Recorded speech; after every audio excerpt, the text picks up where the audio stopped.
She just wanted to fill up her car. No stage. No fans.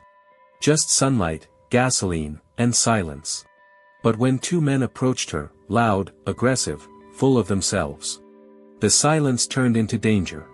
It was Madonna. And in that moment, she was alone. Until a vehicle pulled up from the other side of the gas station. Arnold Schwarzenegger. No spotlight. No cameras. Just a man who didn't look away. Stay until the end, what happens next will shock you. It was a typical sun-drenched afternoon in West Hollywood. The kind of day where time seemed to move slower, where palm trees swayed lazily above the shimmer of hot asphalt. A gas station sat on a corner, unremarkable at a glance, but what happened there that day would ripple far beyond that little patch of concrete. Madonna refueled the car, sunglasses shielding her eyes, a scarf loosely wrapped around her neck, and a calm demeanor that only seasoned fame could cultivate. She was dressed modestly, hoping to slip by unnoticed. But fame, as she well knew, rarely played by the rules. She had just finished filling her tank when a lifted black pickup truck rolled into the station. He pulled in with a deep rumble, drawing curious looks from nearby. Inside were two men in their late 30s, both with thick arms, shaved heads, and smug faces. The kind who had never been told no, and didn't like the idea of starting now. The truck parked beside her. The taller man stepped out, his gaze quickly settling on her.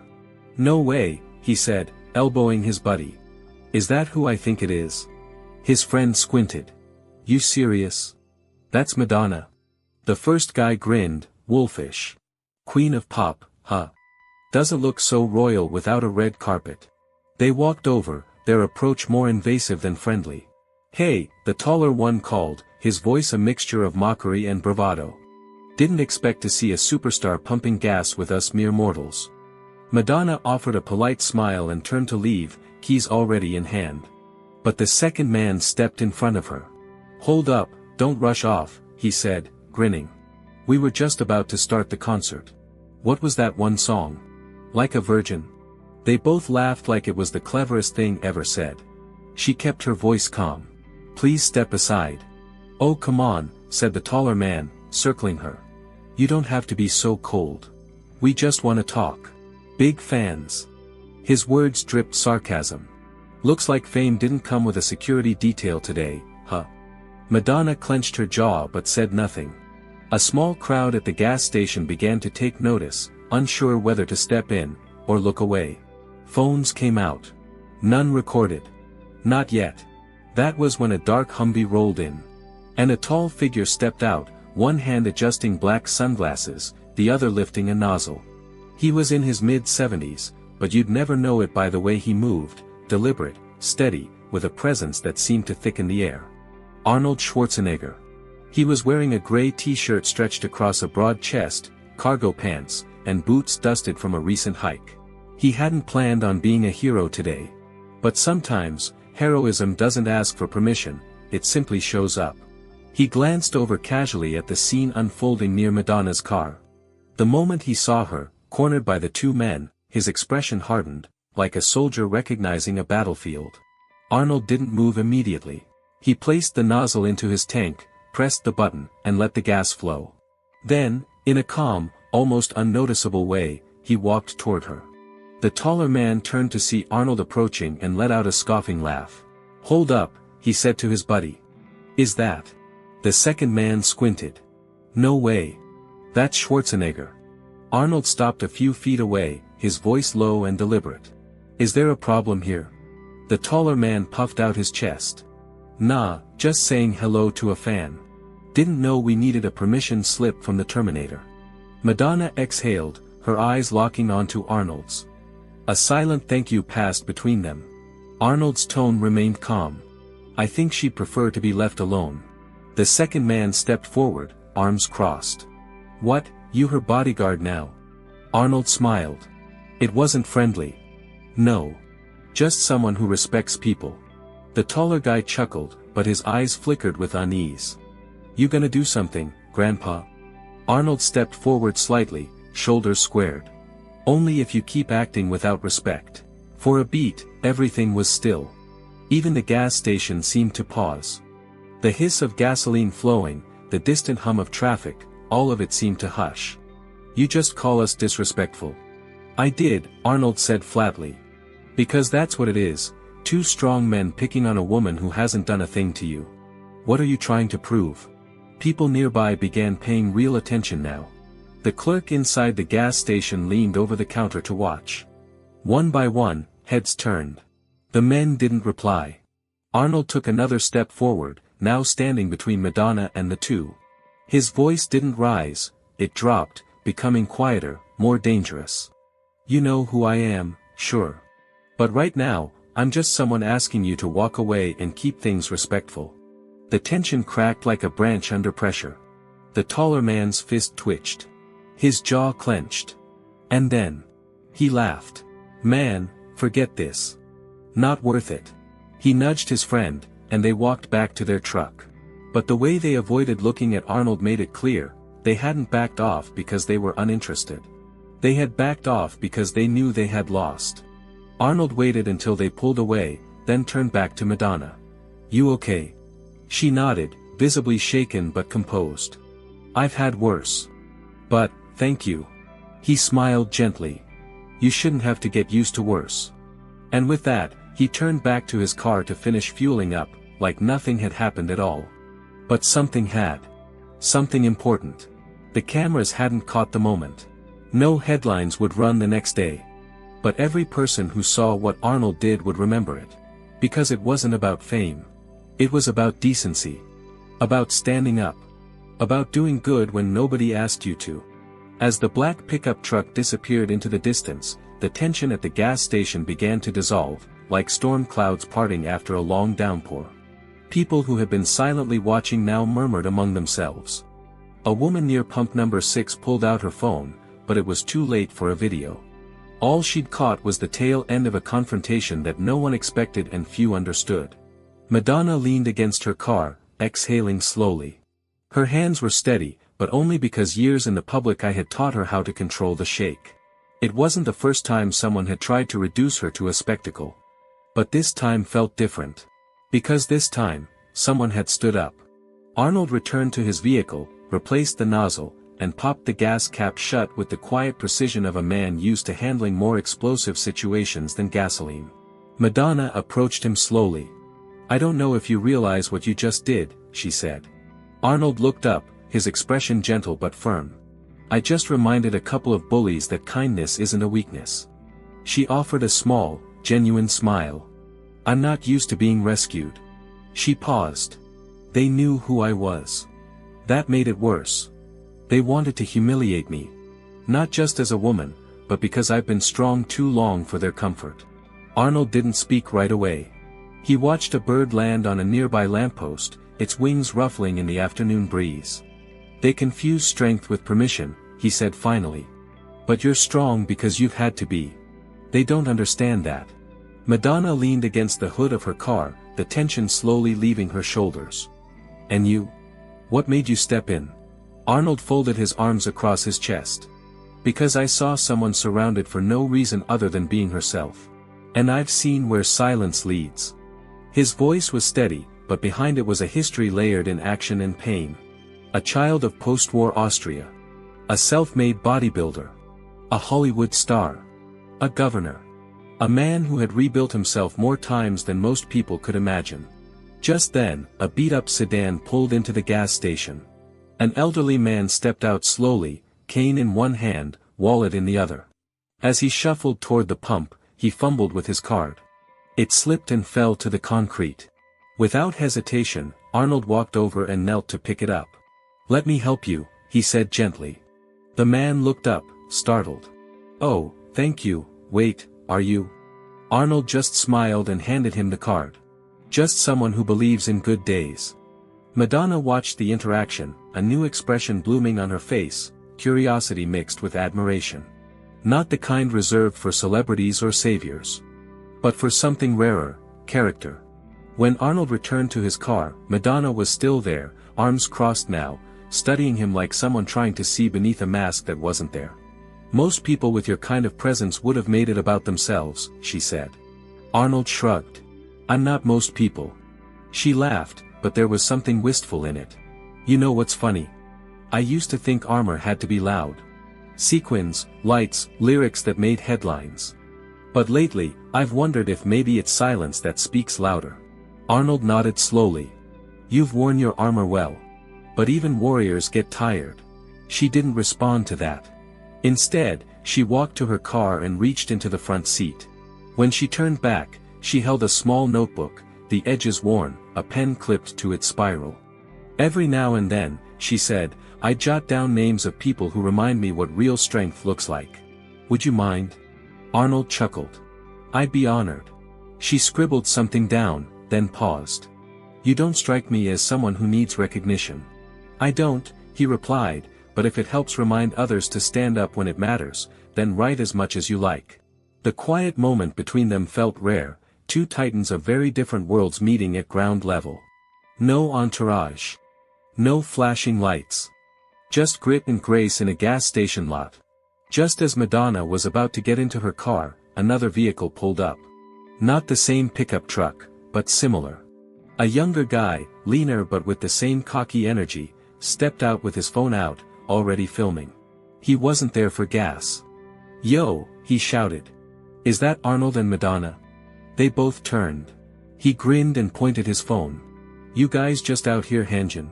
This for a movie or something? Arnold's face remained unreadable. No movie, he replied. Just a lesson. The kid laughed. What kind of lesson? Madonna didn't flinch. That kindness isn't weakness. And decency doesn't need an audience. The kid looked confused. Whatever, he muttered, and turned away. Arnold watched him go.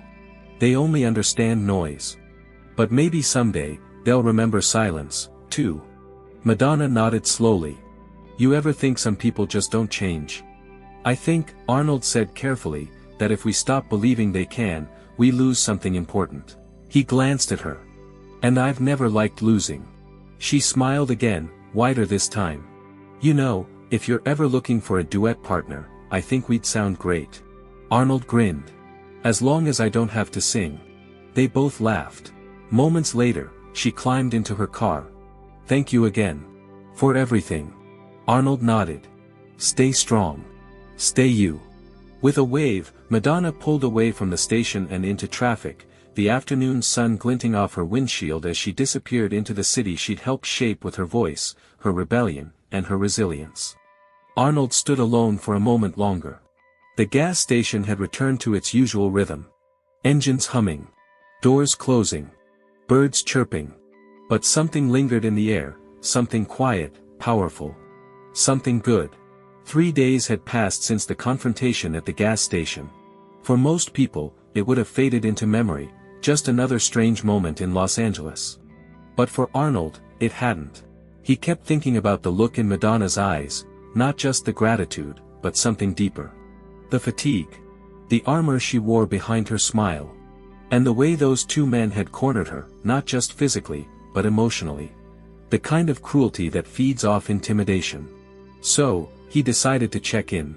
He wasn't expecting anything big, just a call, a quick hello, a reminder that someone still cared without asking for anything in return. But when he reached out through a mutual friend, he got something he didn't expect: concern. She's not doing great, the friend had said. She canceled 2 rehearsals and hasn't been returning messages. Said she's feeling off.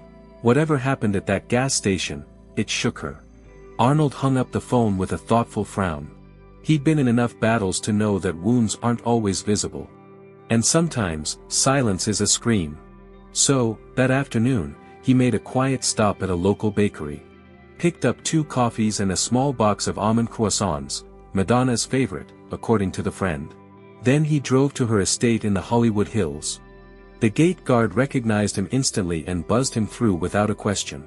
Fame still had its perks, but Arnold was focused on something else.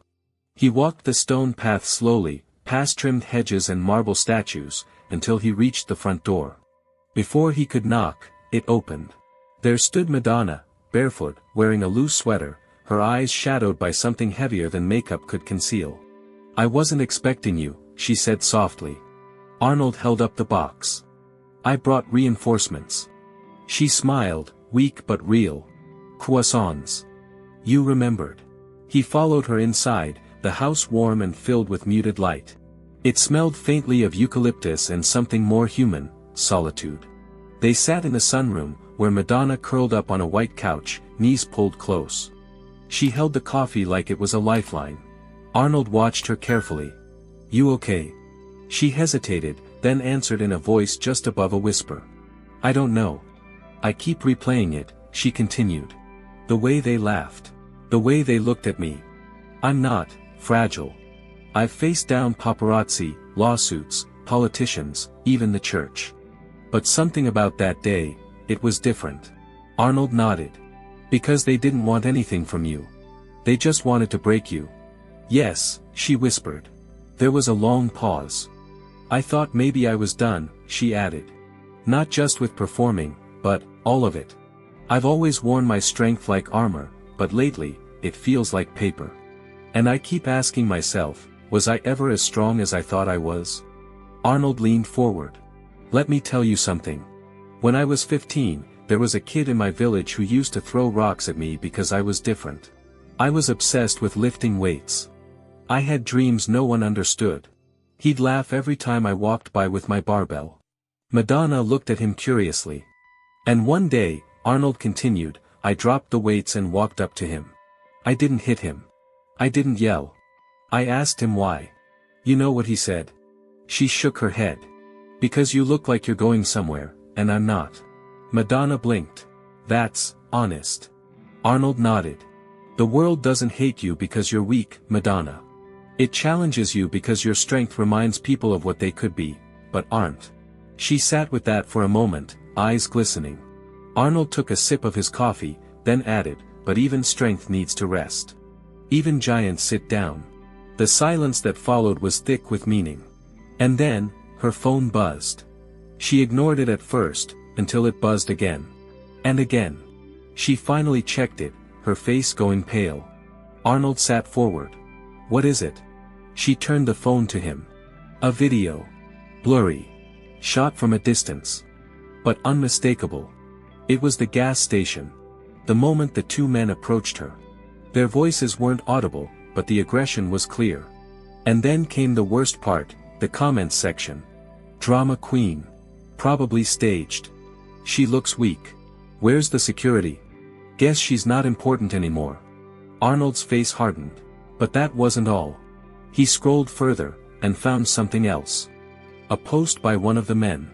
A selfie taken shortly after they drove off, captioned, just made Madonna squirm. Where's her big comeback now? Arnold handed the phone back, jaw tight. They're trying to discredit you in front of others, he said. They're succeeding, she replied, voice hollow. No, he said, voice rising ever so slightly. They're not. Because you're still here. You're still standing. Madonna looked down. For how long? Arnold stood up. That depends. On what? On whether you want to just survive this, or turn it into something bigger. She looked up at him, eyes narrowing in confusion. You think I should respond? I think you should reclaim it. Madonna sat straighter now. How? Arnold smiled. Do what you've always done. Use your voice. Show the world that no one, no matter how loud, how cruel, or how viral, gets to decide your worth. She considered this, her fingers tightening around the coffee cup. Then she asked, would you stand with me? Not just that day, but for this? Arnold didn't hesitate. Always. 2 days later, a video hit the internet. But this one wasn't taken from behind a gas station shelf or through the cracked screen of a phone. This one was different. It opened on a simple white room. Clean, quiet. A single stool in the center. The camera zoomed in slightly, and then, there she was. Madonna. No makeup. No flashy lights. No entourage. Just her voice. You may have seen a video recently. I didn't post it. But I lived it. She paused. The silence held. 2 men approached me at a gas station. They didn't want an autograph. Or a photo. Or even a conversation. They wanted power. Control. They wanted to remind me, loudly, that women, no matter how iconic, are still expected to shrink. She leaned forward. But here's what they didn't count on. They weren't alone. The camera shifted, and there he was. Arnold. Standing beside her, arms folded, his presence calm but unshakable. I didn't intervene because of who she was, he said. I stepped in because of what was happening. Because being strong doesn't mean staying silent. It means using your strength when others can't.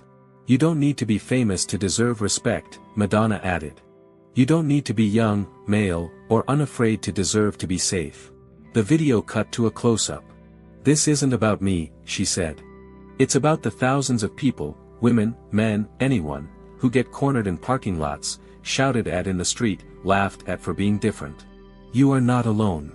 And you should never be. Then came the kicker. We're not just standing up, Arnold said. We're standing together. The video exploded. Not in a gimmicky, attention-grabbing way. But in the kind of way that makes people stop scrolling. That pulls something in their chest. Within 24 hours, it had been shared by actors, athletes, teachers, nurses, students, even soldiers stationed overseas. And something unexpected happened. One of the two men from the gas station, Derek, the taller one, posted a shaky apology. I was wrong. I thought it was funny. It wasn't. I'm sorry. But his words didn't feel rehearsed. His face looked tired, ashamed. Then came a twist no one expected. Derek reached out to Madonna's team. He didn't want press. He didn't ask for forgiveness. He asked for a conversation. Against her team's advice. Madonna said yes. They met in a private space, no cameras. No handlers. Just the three of them, Madonna, Arnold, and Derek. He entered with shoulders slumped, wearing a baseball cap and old sneakers. He looked nothing like the arrogant man from the video. He sat down, eyes downcast. I've got 2 daughters, he said. 10 and 12. I don't know what I was doing. I guess. I just got caught up in it. I wanted to feel big for a minute. Arnold's voice broke the silence. You thought making someone else small would do that. Derek nodded slowly. It was a mistake. The kind that teaches you something, if you're lucky enough not to be destroyed by it. Madonna looked at him, eyes steady. You didn't destroy me. But you did remind me why I speak out. Derek swallowed hard. Thank you for not pressing charges. Arnold leaned forward. We're not here to punish. We're here to challenge you to be better. There was a pause. And then Derek did something unexpected. He reached into his coat pocket and pulled out a note, folded carefully. My daughter wrote this after she saw the video. He slid it across the table. Madonna opened it. It read, Dear Madonna, my daddy was wrong. You are strong and pretty. I'm sorry he was mean. I want to be brave like you. Madonna held the paper tightly, emotion rising in her chest. She looked at Derek. Tell her she already is. Weeks passed. The gas station incident faded from the news cycle, but not from memory. Not for the people